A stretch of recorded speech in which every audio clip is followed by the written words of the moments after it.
Un mouvement venu du peuple qui a pour ambition de bloquer tout un pays. Est-ce que ça vous rappelle quelque chose? Le mouvement Bloquons tout du 10 septembre présente des similarités notables avec celui qui avait ébranlé le premier mandat d'Emmanuel Macron, les Gilets jaunes. Mais quelles sont ces ressemblances?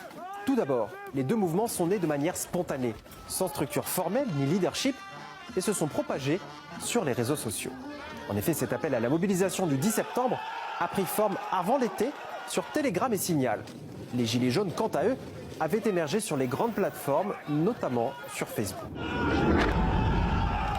Les deux contestations visent des mesures économiques perçues comme pénalisant les classes populaires et moyennes.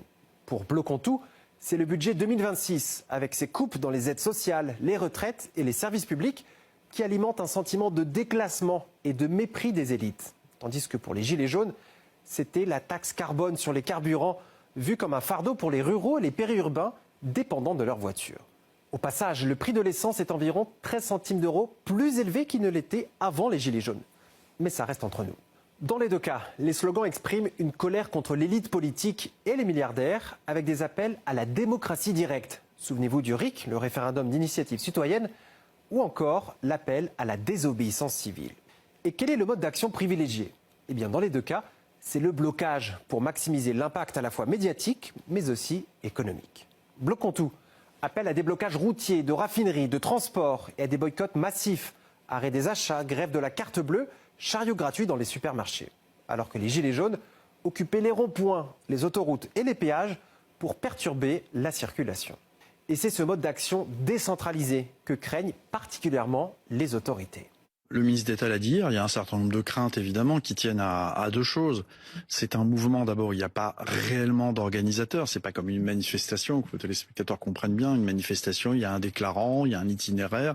Là, on a un appel général, bloquons tout, bloquons le pays, avec une multitude d'actions qui sont attendues et pas d'interlocuteur pour les pouvoirs publics. Comme chez les Gilets jaunes, ce mouvement social de rentrée soutenu par près de la moitié des Français montre une certaine transversalité sur l'échiquier politique.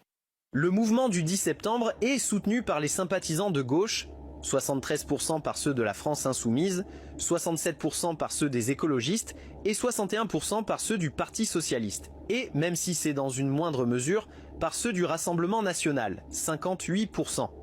Le mouvement du 10 septembre a d'ailleurs d'ores et déjà été en partie récupéré par Jean-Luc Mélenchon et plusieurs forces de gauche qui l'utilisent pour amplifier les appels à la démission d'Emmanuel Macron. Avec seulement 15% des Français qui déclarent faire confiance au président, c'est une vague facile à surfer. Mais qu'en est-il d'une possible